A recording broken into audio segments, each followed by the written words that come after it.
Hi to all, welcome back to my channel. నేను మీ Telangana Swathi.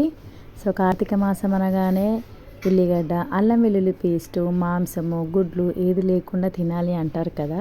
So నేను కూడా కూరలో ఉల్లిగడ్డ, అల్లం వెల్లుల్లిగడ్డ లేకుండా వండానండి. ఎలా ఉందో చూడండి, చాలా బాగా కుదిరింది. సో ముందైతే కడాయి పెట్టుకున్నాను. అందులో నూనె పోసుకొని వేడైన తర్వాత జీలకర్ర ఆవాలు, అలాగే పచ్చిమిర్చి, అందులోనే కొద్దిగా కరివేపాకు వేసుకొని బాగా కలిపేసుకున్నాను. ఆ తర్వాత కొద్దిగా పసుపు, అందులోనే కొద్దిగా మెంతి కూర కూడా వేసుకొని చక్కగా కలిపేసుకున్నాను. ఆ తర్వాత పావు కేజీ టమాటాలు సన్నగా కోసుకొని మొత్తం వేసేసుకున్నాను. సో టమాటా త్వరగా మగ్గాలి అంటే ఇందులో రుచికి సరిపడా ఉప్పు ఇప్పుడే వేసేసేయండి. చాలా అంటే చాలా ఫాస్ట్గా మగ్గిపోతుంది. తప్పనిసరిగా వేయండి, అస్సలు మర్చిపోకండి. ఆ తర్వాత కలిపేసుకొని మూత పెట్టుకున్నాను. 2 మినిట్స్ తర్వాత చూస్తే టమాటాలు సాఫ్ట్గా ఉంటుంది. మరొకసారి మంచిగా కలిపేసుకొని మూత పెట్టేసుకొని ఆ తర్వాత ఇలా మెత్తగా ఇంకా ఉడికిపోతుంది అనమాట.